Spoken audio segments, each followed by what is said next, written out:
Je livre des pizzas et j'avais eu une soirée vraiment chargée, sans arrêt d'un endroit à l'autre, sans même avoir le temps de m'arrêter pour aller aux toilettes. J'étais tellement occupé que je ne pensais pas vraiment aux pauses toilettes. Mais nous traversons aussi une petite vague de chaleur dans notre région, donc j'ai bu des quantités considérables d'eau.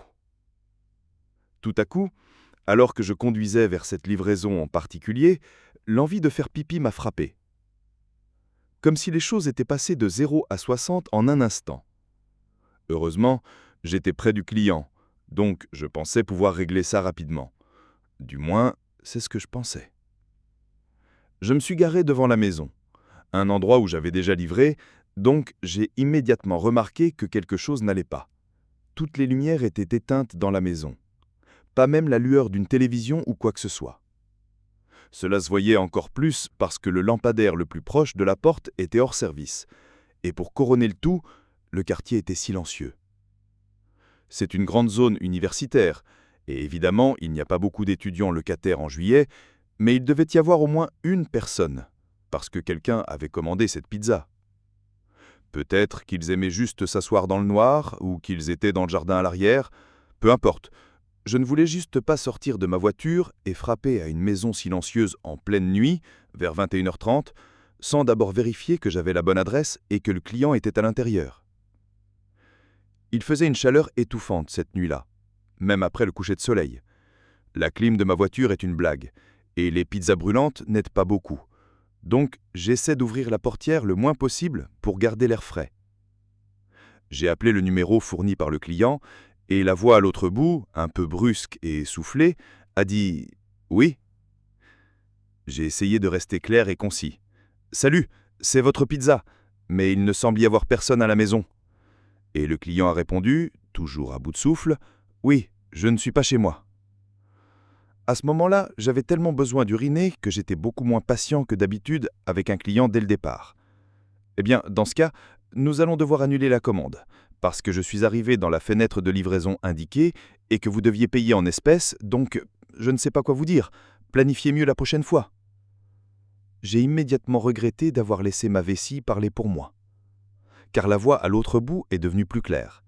C'était une jeune fille pétillante et très inquiète qui ne devait avoir plus de 20 ou 25 ans. « Oh mon Dieu, je suis désolée, je courais dans la rue donc je ne t'entendais à peine », a-t-elle pleuré. « Je viens de retirer mes AirPods. C'est mieux ? Désolé, j'ai complètement perdu la notion de temps au travail, mais je savais que tu venais. C'est pourquoi je cours littéralement chez moi maintenant. S'il te plaît, ne pars pas. J'ai faim et je n'ai pas de voiture. Sérieusement, ne pars pas. 5 minutes maximum, ok ? » Je sais ce que c'est d'avoir faim, d'être en retard et de ne pas avoir de voiture, mais de ne pas habiter près de restaurants. De plus, quand j'ai entendu sa voix, j'ai commencé à me souvenir plus précisément de quelques livraisons précédentes à cet endroit, et elle avait toujours été parfaitement gentille. Maintenant, je me sentais mal de lui avoir parlé sèchement. J'ai essayé de rectifier, tout en cherchant par la fenêtre un endroit possible pour uriner. « Non, non, ma faute. Je laisse la chaleur me monter à la tête et ce n'est pas de ta faute. Pas besoin de se presser. À tout à l'heure. » J'ai raccroché et, en surveillant la rue, je commençais à penser que j'étais vraiment malchanceux. Toutes les autres maisons étaient occupées et assez proches les unes des autres, donc il n'y avait pas de bosquet ou de zone isolée. Bien sûr, j'avais jeté ma bouteille d'eau vide lors de la dernière livraison, parce que je suis idiot. Finalement, j'ai décidé que la situation devenait urgente et que le plus sûr était d'utiliser un buisson devant la maison de la jeune femme. Elle n'était pas là. Le lampadaire était éteint, donc personne ne me verrait. Les gens chez eux étaient à l'intérieur. Ma voiture était garée en face et nous sommes une petite boutique sans uniforme, donc si quelqu'un me voyait, il ne pourrait pas me relier à mon employeur. Les animaux urinent dehors tout le temps, les humains sont des animaux, ça va. Je me suis précipité vers le buisson le plus haut de son jardin. Elle n'avait pas vraiment de jardin, juste un petit chemin bordé de buissons et de fleurs près de sa porte. Le plus grand amas de buissons, le seul où je pouvais être sûr qu'il n'y aurait pas de projection visible sur la maison, était à environ 1,20 m de sa porte. J'ai regardé des deux côtés, j'ai ouvert ma braguette et j'ai lâché. Après la première milliseconde de relâchement, j'ai remarqué que le son était bizarre, plus comme uriner sur quelque chose de solide que sur des feuilles. J'ai commencé à paniquer, pensant que j'avais mal visé, mais une fois lancé, je ne peux pas m'arrêter en cours de route, donc j'ai continué à scruter dans l'obscurité pour voir si je touchais une pierre ou quelque chose, et si je pouvais juste me déplacer un peu. Mais tout à coup, j'ai entendu un bruit beaucoup plus inquiétant. Une voix grave s'exclamant « Putain !» et avant que je puisse me retourner, pensant qu'un voisin m'avait surpris, un homme a sauté hors des buissons. Il m'a frôlé, me passant dessus alors que je faisais de même pour me protéger. Il a craché au sol de manière assez énergique, donc je crois que je l'ai touché au visage. Je ne l'ai plus vu après quelques pas, mais bien que la suite soit un peu floue, je crois me souvenir qu'une voiture a démarré en trombe un peu plus loin, après 1 minute. J'avais déjà acquis une vision nocturne suffisante pour distinguer sa taille, sa carrure et sa tenue, mais seulement les détails les plus généraux. J'étais tellement sous le choc que je n'ai même pas rangé mon pénis.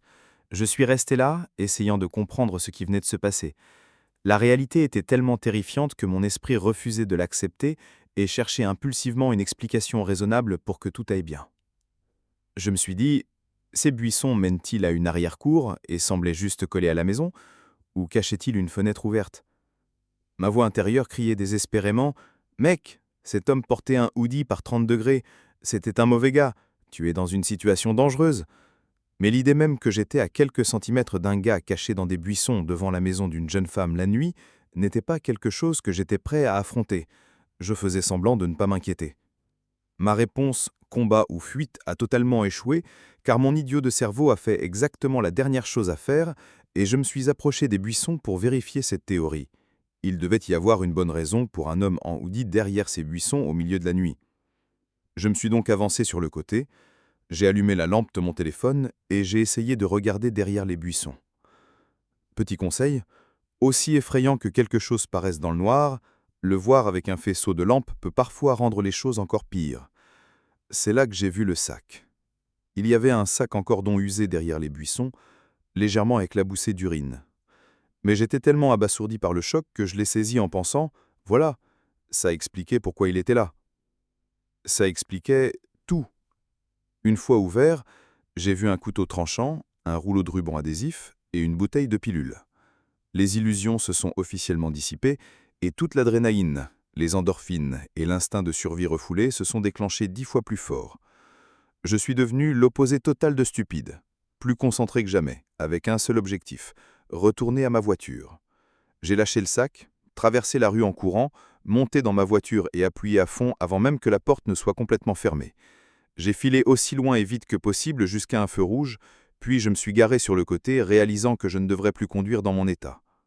Je me suis garé dans un parking d'une pharmacie ouverte 24 heures sur 24 et j'ai respiré. J'étais enfin assez calme pour monter ma braguite et formuler un plan d'action. Ma première pensée lucide, qui appelait d'abord? La police ou la fille dont c'est la maison?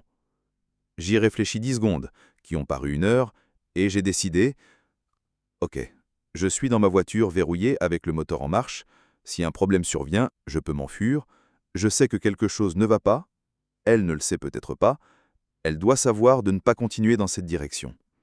Mais en composant son numéro, je me suis dit que « et si cette fille n'existait pas ?» Je me souvenais avoir livré à cette maison, mais si je me trompais? Et si la fille au téléphone n'était qu'un leurre pour me voler ou pire?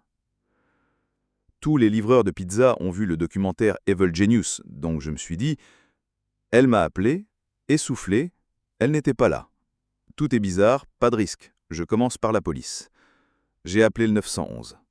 L'opérateur a été très utile pour me calmer car j'étais complètement paniqué. Il m'assurait que quelqu'un arriverait bientôt. J'ai essayé de leur expliquer qu'il devait arriver avant la fille, mais j'essayais d'exprimer 3 pensées à la fois et j'ai vraiment compromis ma crédibilité. J'ai fini par dire « Vous devez sauver cette fille parce qu'il ne me poursuit